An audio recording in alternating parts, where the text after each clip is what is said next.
Bueno, Egunon, este Bulegune, este lugar de encuentro es para no solo dar a conocer este conflicto, sino para invitar a diferentes colectivos sociales, sindicales y políticos para hablar del conflicto que existe en este país a cuenta de las condiciones laborales y el resto de condiciones. Hoy tenemos que agradecer la visita. Bueno, habíamos invitado a todos los partidos políticos y nos ha venido, y habrá que agradecérselo mucho, pues Carolina, responsable de discurso y argumentario de Podemos, y Josu, portavoz en Juntas Generales de H. Bildu.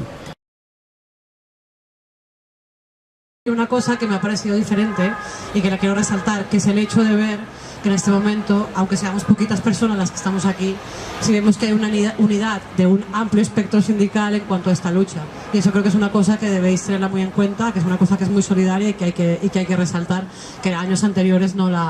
por lo menos yo no la conocía, ¿vale? Con el tema de oficinas y despachos también me gustaría destacar que yo sé que es muy difícil luchar en este sector,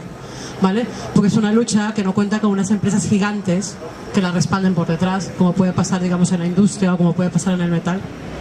pero que además es una lucha que casi dentro de sus mismas empresas las personas de oficinas y despachos comparten convenio con otras personas. Yo que sé, si eres de oficinas y despachos en una empresa metalúrgica, igual no te aplican el convenio del metal, sino que te aplican el de oficinas y despachos según la discreción. Entonces eso implica que las sinergias o los apoyos que puedan tener desde lo sindical o laboral sean muy difíciles. Entonces creo que el hecho de que estéis ahora juntos y juntas para una huelga que ya hicisteis y unas que vais a hacer a finales de mes es una cosa bastante a destacar. Y en ese sentido quiero empatizar muchísimo con lo que estáis haciendo. Las personas de oficinas y despachos, estoy hablando en este momento de los asistentes, las asistentes, los secretarios, las secretarias, las personas que trabajan en diferentes temas de consultoría, aunque no se aplique el de consultorías o el que les tengáis que aplicar, ¿vale? Son personas que tienen que vivir muchísimo la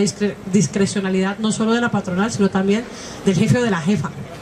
¿vale? Porque son personas que están ahí, que en teoría tienen una formación muchas veces sobrecualificada para el puesto que estáis ocupando, ¿vale? Y que se les pide hacer infinidad de cosas que hacen que realmente funcionen esas empresas por dentro. Y yo creo que eso es una cosa que es importante y que hay que destacar, ¿vale? Y también creo que hay que destacar que muchas veces, por existir otros convenios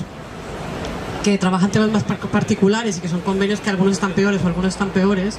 pero sí conozco y recuerdo mucho que, por ejemplo, había muchas personas de oficinas y despachos que se habían perjudicados porque había gente que estaba en convenios de banca o en convenios de otros sectores, ¿no?, que tenían unas condiciones un poco superiores a lo que podían tener personas de oficinas y despachos que hacían las mismas funciones. Estamos hablando de grandes empresas y cuando antes se ha citado, ¿no?, Iberdrola o Chabán, hay un montón de empresas o incluso entidades como puede ser en este momento o instituciones como la propia Diputación Foral de Vizcaya. Se nos olvida que muchas veces estas grandes empresas, si tienen ganancias, es prácticamente porque las condiciones laborales no son las adecuadas. Es decir, las ganancias que tienen es debido a ese colchón que tienen, esa posibilidad que tienen debido a la precariedad laboral que existe, de poder tener a costa del trabajador o la trabajadora pues unas ganancias que no tienen ningún tipo de control. Por eso también de Euskal Herria Bildu solemos decir que lo interesante sería que todos los servicios fueran públicos, que tuvieran las mismas condiciones laborales y que a ver si de una vez por todas nos ponemos de acuerdo para las horas de decir, por ejemplo, cuántas horas son las que realmente tenemos que hacer al año, cuál es el horario laboral. Porque si vamos a hablar de que aquí las personas van a tener, por ejemplo, pues disponibilidad total, es decir, que puedan o que deban de trabajar a la noche, a la mañana, al mediodía y todo esto, pues es que estamos hablando en otras palabras y ahí sí que no queremos entrar. Es decir, que lo que realmente es interesante es que se ponga sobre la mesa. Igual este conflicto tiene que servir para dar ese paso, ¿no? Que se ponga sobre la mesa, digamos, qué es lo que entendemos por dignidad, por condiciones laborales dignas. Y luego pues vamos a ver lo que vamos logrando, pero siempre como teniendo el objetivo de que no solo es por esta lucha, sino por otras muchas luchas o reivindicaciones laborales que existen y que,